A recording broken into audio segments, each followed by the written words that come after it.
മലയാളികളുടെ ലിവിംഗ് റൂമുകളിൽ ഉപ്പും മുളകും പോലെ ചേർന്നവരാണ് ബാലുവും നീലുവും അവരുടെ കുസൃതിക്കുടുക്കകളും. ക്യാമറയ്ക്ക് മുന്നിലെ ഈ സ്നേഹപ്രകടനം പോലെ തന്നെ ആരാധകർക്ക് എപ്പോഴും കൗതുകമുള്ള ഒന്നാണ് ഇവരുടെ ക്യാമറയ്ക്ക് പിന്നിലെ ജീവിതം. പ്രത്യേകിച്ചും ഇവർ ഓരോ ദിവസവും വാങ്ങുന്ന പ്രതിഫലം എത്രയാണെന്ന് അറിയാൻ നമുക്കെല്ലാവർക്കും വലിയ താല്പര്യമുണ്ടാകും. സോഷ്യൽ മീഡിയയിൽ വൈറലായ ആ കണക്കുകളിലൂടെ നമുക്കൊന്ന് കണ്ണോടിക്കാം. ആദ്യം തന്നെ നമ്മുടെ പ്രിയപ്പെട്ട ബാലു, അതായത് ബിജു സോപാനം, ഒരു ദിവസത്തെ ഷൂട്ടിങ്ങിനായി ലഭിക്കുന്നത് 20,000 രൂപയാണ്.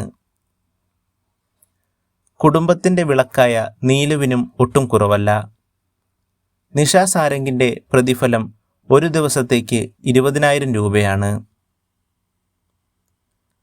സോഷ്യൽ മീഡിയയിലെ തരംഗമായ മുടിയൻ ഋഷികുമാറിനും മലയാളികളുടെ പ്രിയങ്കരി ലച്ചു എന്ന ജൂഹി റുസ്തഗിക്കും തുല്യ പ്രതിഫലമാണ് ലഭിക്കുന്നത്. 14,000 രൂപ വീതമാണ് ഇവരുടെ ഒരു ദിവസത്തെ വരുമാനം. അൽ സാബിത്തിനും ശിവാനി മേനോനും പ്രതിദിനം 12,000 രൂപ വീതം പ്രതിഫലം ലഭിക്കുന്നുണ്ട്.